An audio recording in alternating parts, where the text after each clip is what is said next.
નમસ્કાર, આપ જોઈ રહ્યા છો નેશન પ્લસ ન્યૂઝ. હું છું આપની સાથે હેતલ ભગત.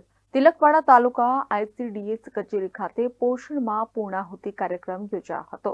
મહાનુભાવોના હસ્તે લાભાર્થીઓને ન્યુટ્રિશિયન કીટનું વિતરણ કરવામાં આવ્યું હતું. સમગ્ર દેશમાં કુપોષણને ડામવા માટે સરકાર દ્વારા પોષણ માહની ઉજવણી કરવામાં આવી રહી છે. ત્યારે નર્મદા જિલ્લામાં અને તિલકવાડા તાલુકામાં પણ તારીખ 1 સપ્ટેમ્બરથી 30 સપ્ટેમ્બર 2024 દરમિયાન પોષણ માહ અંતર્ગત સાપ્તાહિક થીમ આધારિત વિવિધ કાર્યક્રમોનું આયોજન કરવામાં આવ્યું હતું.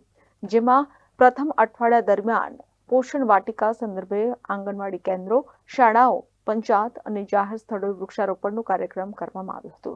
બીજા સપ્તાહમાં સગર્ભા માતાઓ, બાળકો અને કિશોરીઓમાં હિમોગ્લોબિન ચેક કરી એનિમિયા દૂર કરવા અને પોષણ માટે જાગૃત કરી કુપોષણને અટકાવવા માટે સુંદર પ્રયાસ કરવામાં આવ્યો હતો. ત્રીજા સપ્તાહમાં આંગણવાડી કેન્દ્રોના લાભાર્થીઓ માટે ન્યુટ્રિશન કીટનું વિતરણ કરવામાં આવ્યું હતું.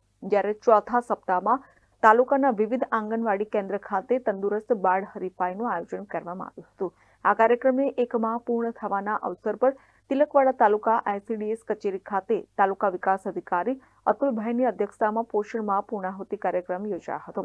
મહાનુભાવોના હસ્તે દીપ પ્રાગટ્ય કરી કાર્યક્રમને ખુલ્લો મૂકવામાં આવ્યો હતો. ત્યારબાદ સગર્ભા માતાઓ, બાળકો અને કિશોરીઓને પણ પોષણ અંગે જાણકારી આપવામાં આવી હતી. લાભાર્થીઓને ન્યુટ્રિશન કીટનું વિતરણ કરવામાં આવ્યું હતું.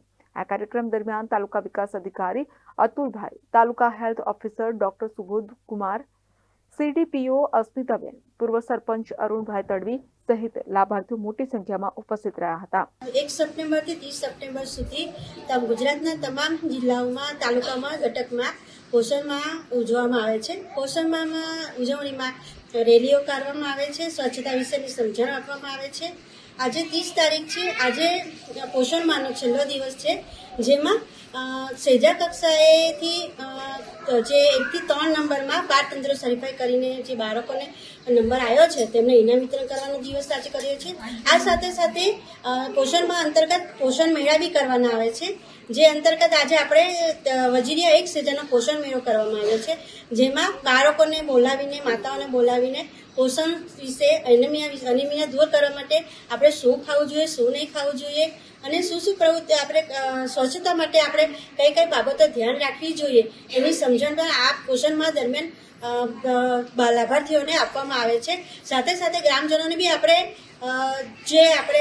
માનનીય વડાપ્રધાન શ્રી દ્વારા લાસ્ટ યરમાં મિલેટ્સ વર્ષની ઉજવણી કરવામાં આવી છે, જેમાં બાજરી, બંટી, રાગી એવા જે ધાન્ય જે વિસરાતા જાય છે એ ધાન્યને ફરીથી આપણા દૈનિક જીવનમાં ઉપયોગ કરીને આપણે પોતાને સ્વસ્થ કરવા માટે એક પ્રચાર પ્રસાર બી આપણે પોષણ માહ દરમિયાન કરવામાં આવે છે, જેથી આપણે જૂના જે ધાન્ય છે તેનો ફરીથી આપણે જીવનમાં ઉપયોગ કરીએ એ સાચું હશે. Report nation plus news Tilakwada. સમાચારોના સતત અપડેટ મેળવવા માટે અમારી નેશન પ્લસ ન્યૂઝની YouTube ચેનલને સબસ્ક્રાઇબ કરો, બેલ આઇકન દબાવો અને જોડાયેલા રહો Facebook, Instagram અને Twitter પર.